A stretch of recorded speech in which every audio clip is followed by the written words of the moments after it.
ฮัลโหลอายันนี่เดยนะล้วนตัวชพุมาเดลออินงานามาเมื่อแบบตาเหลือและคู่กันละคือทานในจอมายันนี่ตัวเฮกันนะป่ะถ้าคิดเลยพอวิ่งอะไรป่ะไม่ทราบวิ่งอ่ะน้าพอน้าคนนี้ป่ะเจ็ดตุ้งพอลิงอ่ะยันนี่ตัวล้อเจ็ดตุ้งพอเดน้างาวิ่งมาอายุมาดูถึงยุ่งเหอะ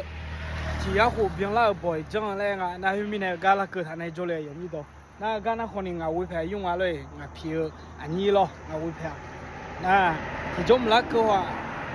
ดอกแพแม่แล้วเอ็มีในล่ามาเลยบิลามอเดน่าดอกแพงอ่ะเธอเลยมอมองมีในเอ็มาน่าล่าน่าคนนี้ดอกแพมันก็อย่างนี้เราต้องอะไรมาก็ดูมาต้องตาโจ้ชัวน่าคนนี้อากาโจ้คนนี้เลย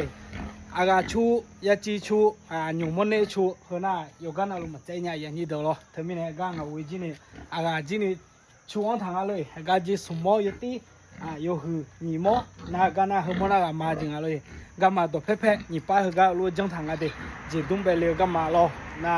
เชจีคนนี้ยาล้อเลยจงอ่ะอย่างนี้เด้อตะขอเนี่ยโจและตะขอตละเมียยุ่งๆโตโจทางอ่ะเลยนะเธอมีในเฮบรรยากาศล้อที่พอโจที่เมื่อโจคนนี้มาดูเลยอ่ะนะเธอมีในอย่างนี้เด้อไปบิฮอมมาเลยเฮน่าคนนี้เขาจะยุ่งจริงอ่ะอย่างนี้เด้อล้อเฮน่าจะยุ่งโอ้คือพับปะทางสิเลยอันนี้เซฟูอันนี้เจ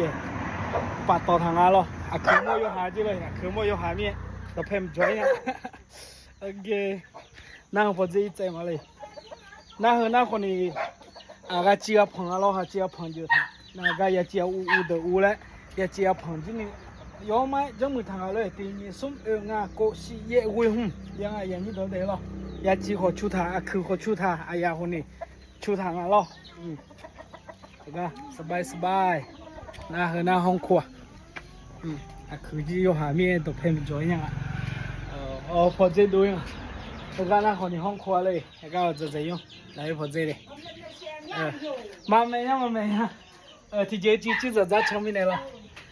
น่าพอละเจมีเนี่ยก็ตอนนั้นข้าวเลยถ่ายเลยก็พอสิคืนนี้บีแล้วเราอยู่กันนะอินนะงาabuเลยเอ็มลาคนนี้ลาเลยอยู่ที่นี่เอ็มลาจีสวยนะเด้ตัวจุ่มได้เลยมาขอละงาหูขอละอยู่เบียร์ไม่เอาฮะไงล่ะอยู่จะเนี่ยท่า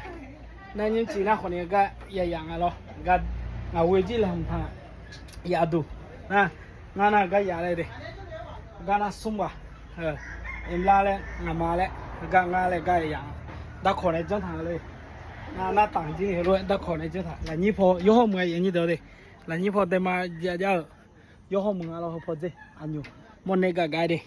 ด้โอเคหลังเชื่อมเลยก็อย่าละเกิดนะยุ่มดูถึงยุ่มละคุยอยู่ยังไงเลยยุ่มเลยในพัดแต่คนไหนมาอย่างนี้เดี๋ยว